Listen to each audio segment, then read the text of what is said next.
I got a pretty cool video today, guys. I'm going to cover my top 4 movies of all time. I'm going to get straight into it right now. Number 1, this is in no particular order, I'll rank them at the end, but number 1, I want to talk about Gladiator, okay? This is one of my all-time favourite movies for so many reasons, but for those of you that haven't seen Gladiator, I highly recommend to watch it. If you don't watch it, you're missing out on one of the best movies of all time, one of the best written movies of all time, and the best Roman and gladiator story of all time. Simple as that. So yeah, this movie, Ridley Scott is just a genius. He's a genius, as is Russell Crowe. The performance he delivers is inspiring, hopeful, incredible. It's nothing short of Oscar worthy, right? I'm pretty sure he actually won an Oscar for it, correct me if I'm wrong, okay?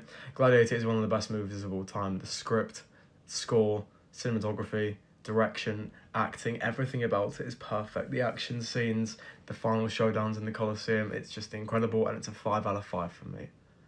Next up, I want to get into Interstellar 2014, of course done by the legendary Christopher Nolan, who is, in my opinion, the best director of movies of all time. And I think there's not really much of a debate there. I genuinely think Christopher Nolan is the best director of all time. So Interstellar is probably has the most iconic theme from a movie of all time. It really does. You could argue that with a couple of things, but I think it is. Matthew McConaughey genuinely produces another Oscar-worthy performance. Him and the lead, you've got Matt Damon as a support lead, Anne Hathaway. You know, the cast is incredible. It always is in a Nolan film, but honestly, this just blew me away, Interstellar. The space visuals, the story about everything, the massive twists in this movie, I won't get into spoilers. It is just, the way it's made is just nothing short of genius. It is one of the best made movies of all time, the twists. But the one thing that stands out for me is the effects and the cinematography. It is one of the best looking films of all time, if not the best, actually. And that, again, for me, is a 5 out of 5.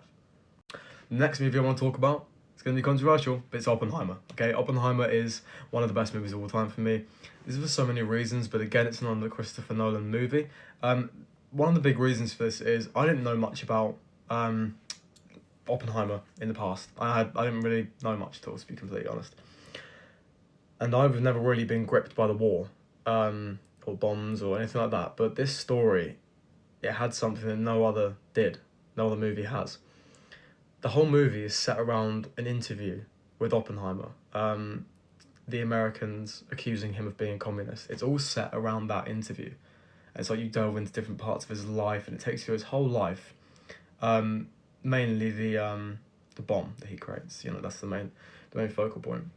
That's just the start. I mean, the cinematography and visuals, again, just stand out. The sound design in the IMAX theatre for it is incredible, because obviously it's entirely shot with IMAX cameras.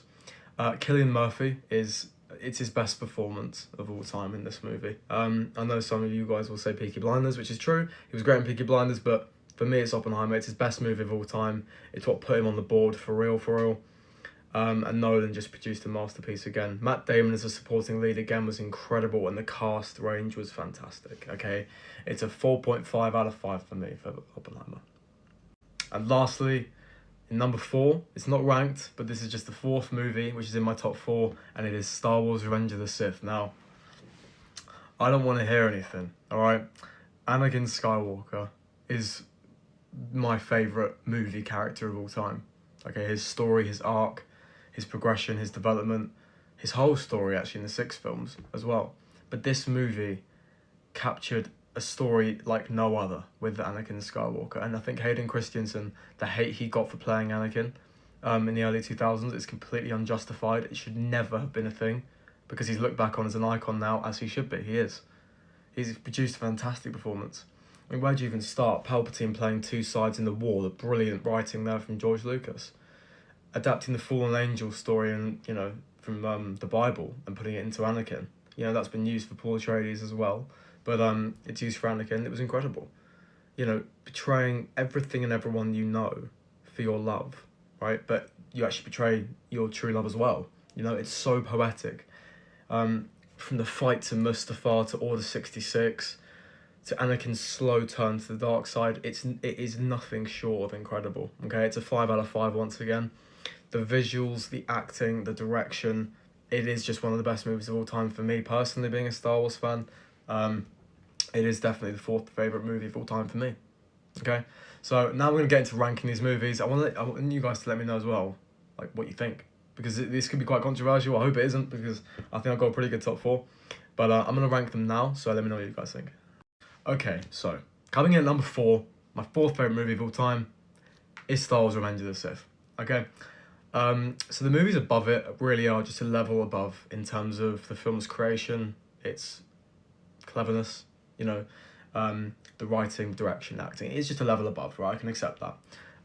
But Revenge of the Sith is an all-time great, in my opinion. So coming in at number 3, we have got Oppenheimer.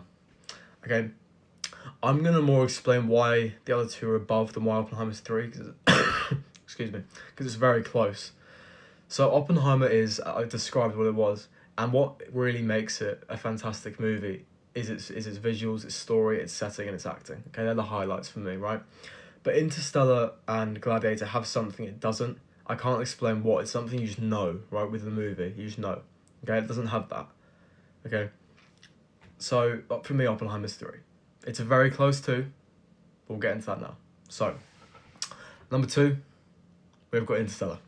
Interstellar's hitting my number 2 spot. Again, I can't explain why I put it below, but I can explain why Gladiator's above, okay? I've let you know my thoughts on Interstellar, right?